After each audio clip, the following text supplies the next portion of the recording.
Hello my crafty friends, Corrine here from Corrine Crafts. I hope you are well. I have brought you another Christmas bit of inspiration today in my Christmas in July series. I hope you like this. Really simple, Kraft and white. Absolutely gorgeous. You could swap these snowflakes out for any other Christmas die that you have, and in fact this layout would work for lots of different occasions as well.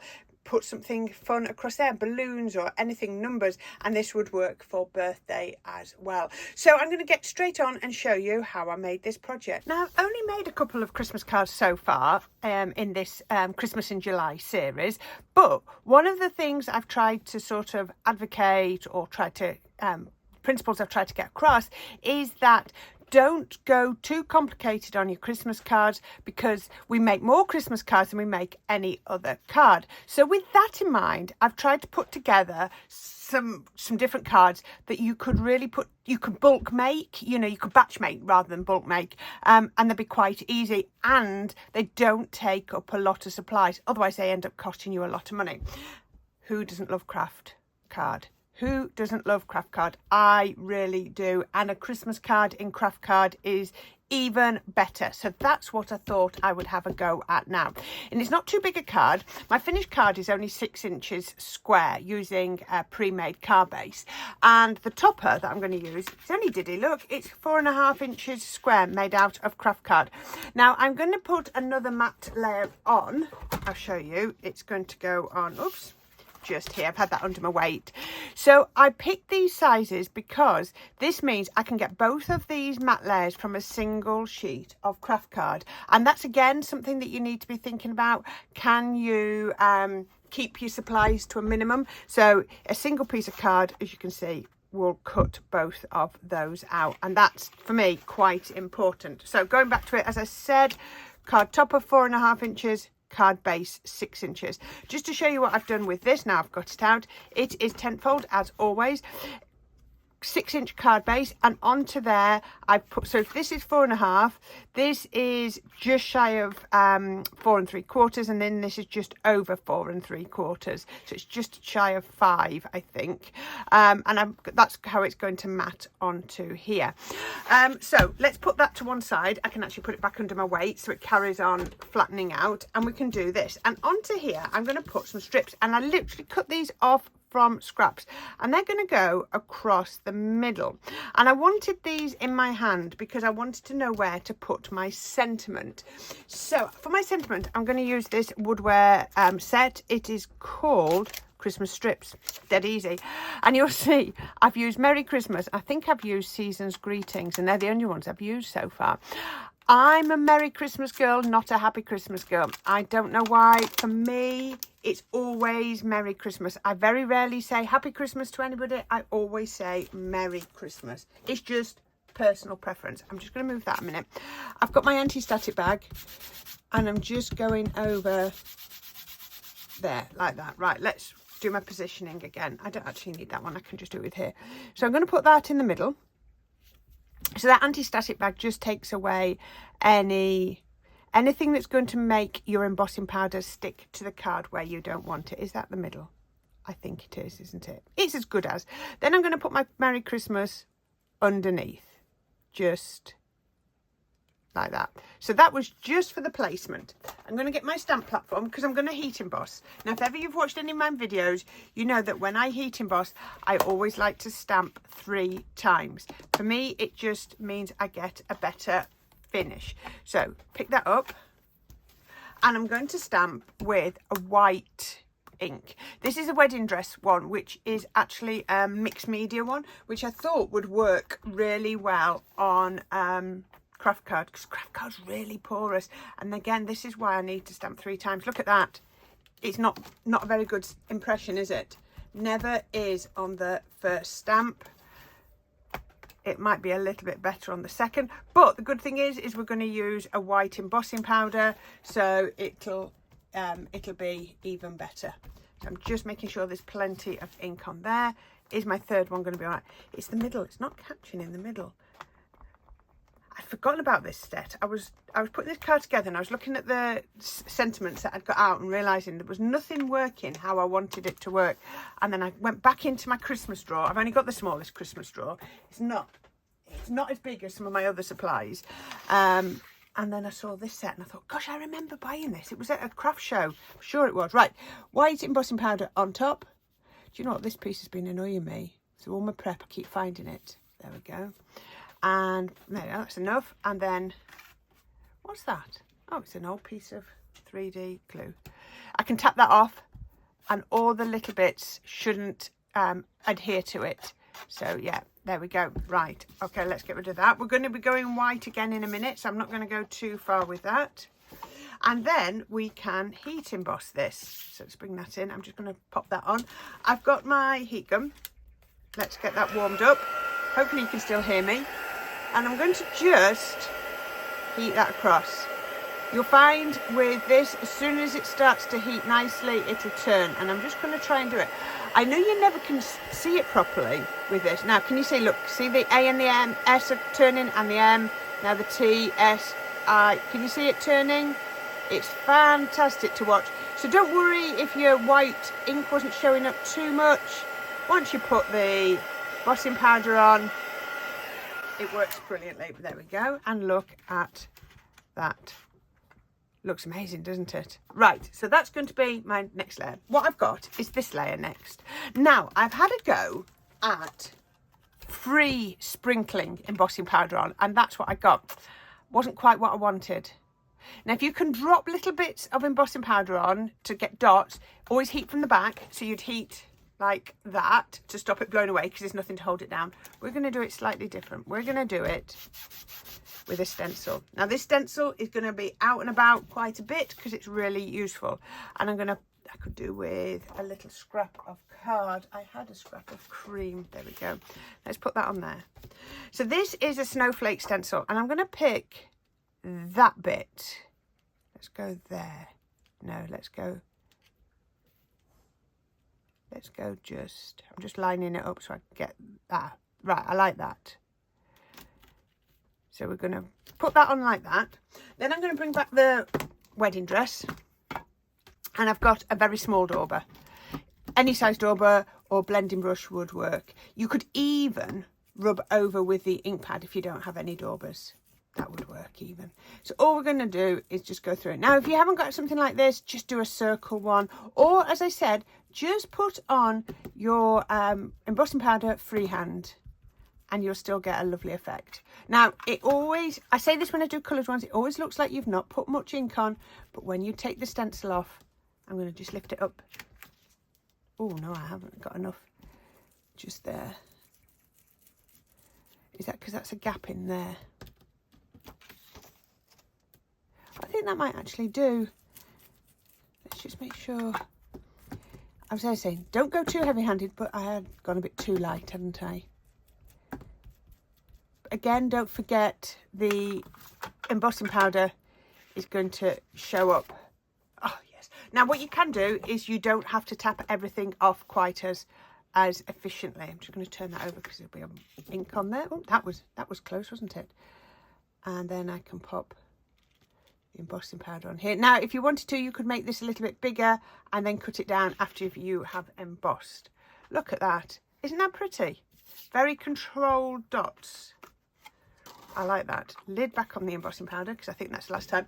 I think I need some tweezers because this is going to get hot. So I'm going to hold it there where there are no dots. Are no dots.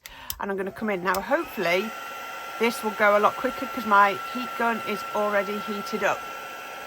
So let's go. And I haven't been as prolific about knocking all the bits off because I don't mind if there's little bits on this because it'll just add to those dots. Come on, start turning. Start turning. There it's going, look. And what maybe not doesn't look like white embossing powder, once it's heat embossed, it will. But just remember, with white embossing powder, gosh, I can't get my words out. White embossing powder, don't hold your heat gun over it too long or it will yellow. You'll burn it, you'll scorch it. So when you're using white embossing powder, keep it moving. You don't want to scorch that powder. You can always go from the back I find that helps to flatten out the card as well and catch any bits. There we go. Perfect. And that is my strip. Isn't that lovely? So that wants to go on to, is this the right strip? Yes, that wants to go onto there. So I'm going to grab, now it's a little bit wiggly wobbly. So what I think I might do, I'm going to pop this one down the two edges. Hopefully you can see that. So I'm going on with red liner tape down the one end. And red liner tape down the other end. So that means that once it's on the card, it can't be anything but flat. So we can do that. And then we can lift those off. And then I'll get my tacky glue and I'll go down the middle just to make sure it sticks all over. And then I'm going to put a little bit on the red liner, because what that'll do is it'll give me the wiggle room. Now this is 4.5 inches wide as well, so it should run end to end. Now you see, look, that's not straight. Now if I hadn't have put that glue over the red liner, it would have stuck.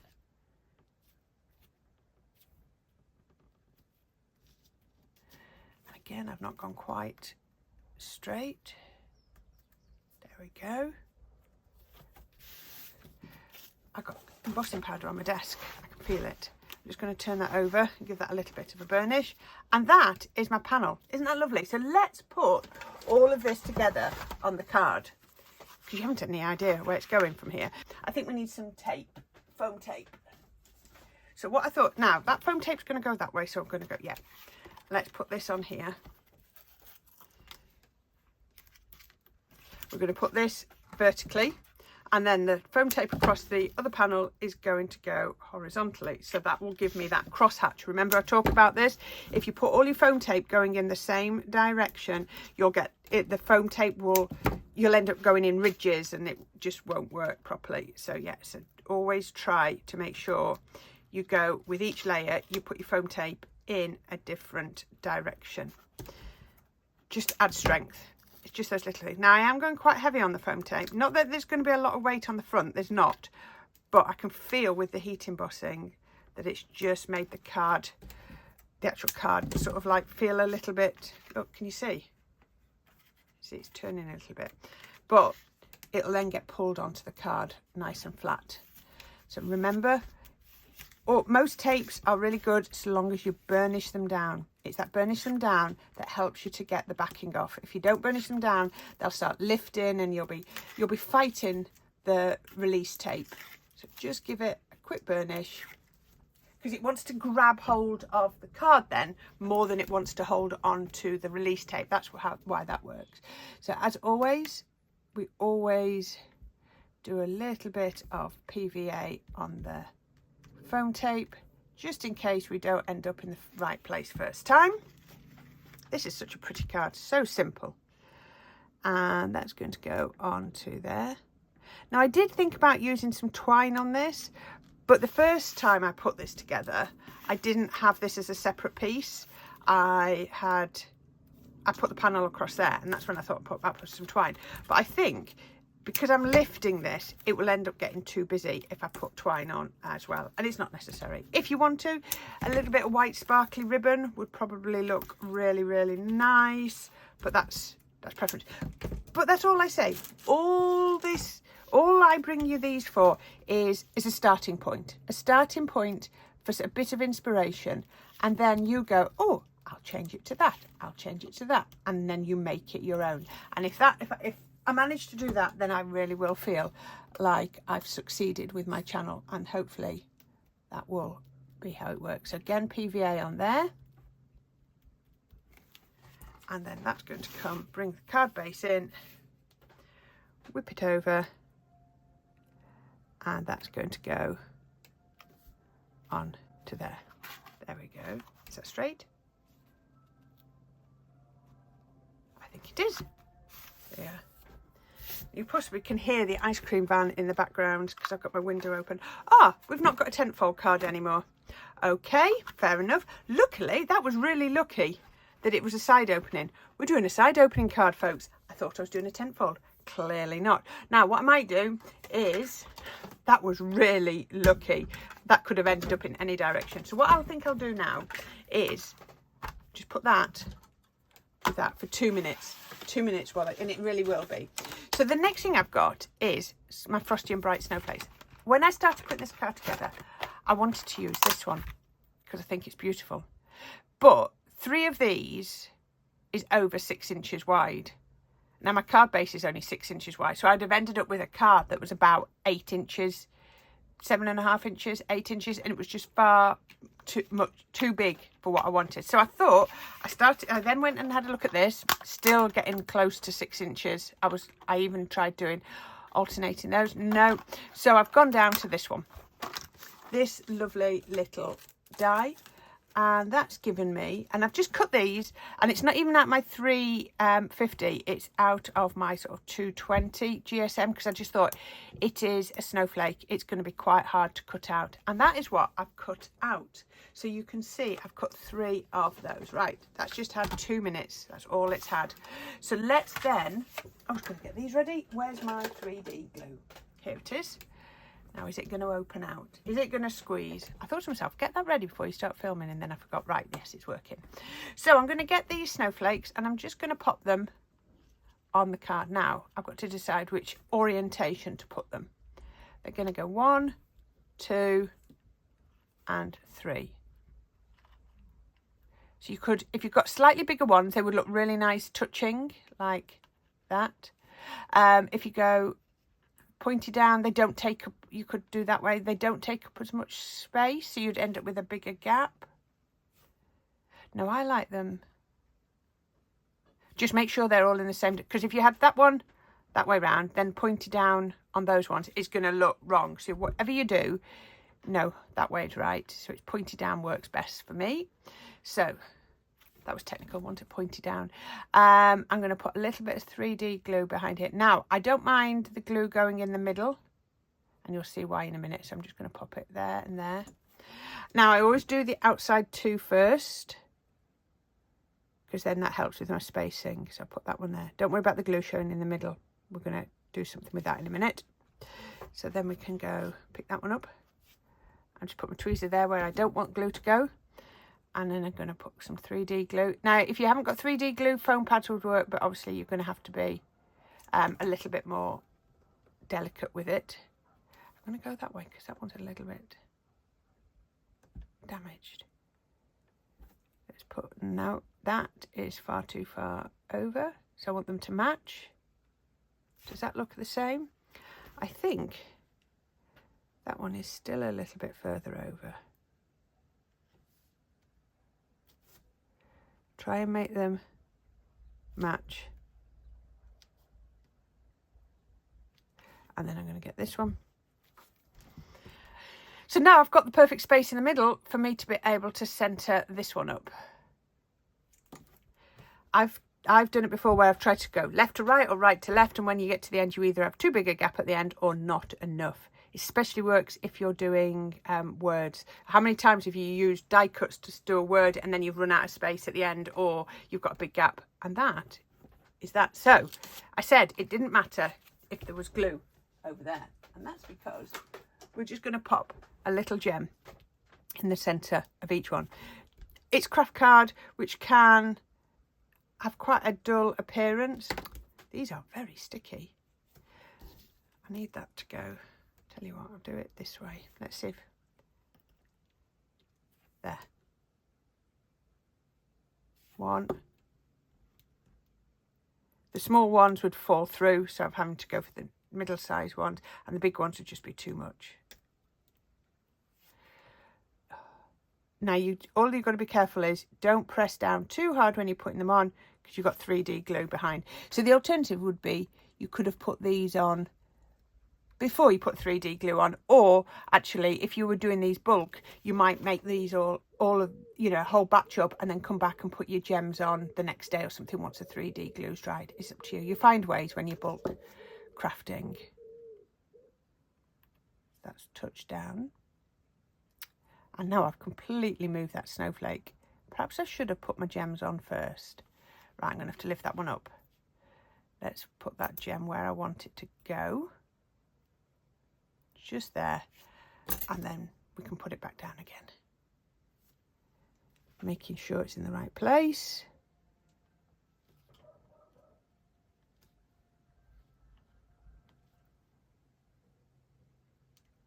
Making sure they're all roughly at the same height.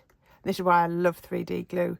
It's because you can lift and reposition. But again, if you had foam pads, you wouldn't need to, would you? And then what I think I might do is just put 3 little gems. So just to put that synergy between it. Yes, I like that. And there you go. We have a side opening card. It's not a 10-fold card, folks. After all, it is a side opening card. But there we go. I don't mind. And that is the next Christmas card today. Isn't that pretty? Minimal supplies. 1 piece of Kraft. That's out of the scrap. And then some scrap bits to make the strip and the snowflakes. Little bit of heat embossing, looked really nice, adds some texture, adds some dimension, and that is the next Christmas card. So there we are. I hope it's given you some inspiration and some ideas of things that you could be making when you do get round to doing your Christmas projects. Sorry if this feels really weird doing Christmas in July. It's something as craft companies they always did, because if you needed to purchase anything, by the time you've purchased, it's been delivered, you've started planning, you need time to make them, especially if you sell, because people need to be selling by about October. And so it is only 3 months till October. Sorry, didn't mean to put a dampener on there. So yeah, so it's not really as long as you think, and not really as crazy an idea. Leave that to set now, because it's got 3D glue under it, and it'll be good to go tomorrow. I've got some blue ink, don't know where that came from. Yeah, so thank you so much for watching. As always, I'm going to put a link on the left and a link to subscribe on the right. If you have been enjoying this Christmas inspiration, then please do not forget to subscribe, because I would love it if you join me on this crafty journey, and we can continue to be making lots of lovely Christmas projects and other projects all year round. So until the next time, my crafty friends, it will be another Christmas card. I will be back very soon. Bye for now.